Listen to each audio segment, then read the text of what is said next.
Barbie Fortesa update. And I just story ni Barbie. And nagdadabi na si Barbie ng kanyang movie na Saving Cherry. Just a stage pause. At spotted din si Barbie sa BGC. At kasama niya sila Jana at Fatima. Yung pinapayungan pa nga si Barbie. Ano kaya meron? So ito bagong endorsement ni Barbie. Kasama niya si Miss Eugene Domingo.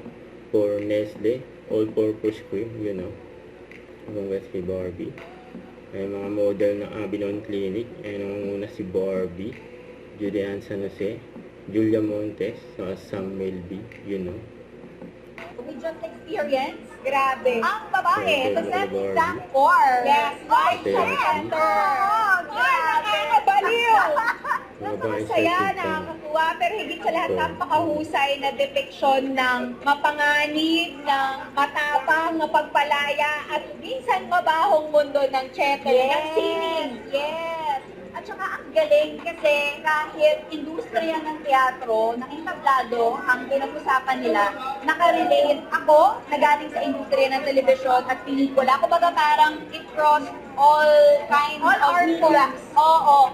So ang galing lang nun, and they were able to tell the story flawlessly and sobrang talino, sobrang nakakatawa that you have to take it seriously. Yes, and you expect no less from this team, from PETA, from this cast, especially Miss Eugene Domingo. Pero kahit sobrang taas na ng expectation, talagang mas mahigitan ka.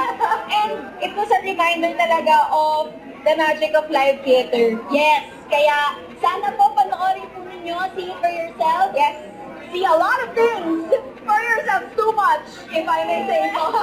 But lang, ang babae nyo, yes, dito sa PETA Theater. See you guys here! Don't forget to subscribe, click the notification bell for my update. This is Richard in Action Live. Stay tuned for more videos. See ya.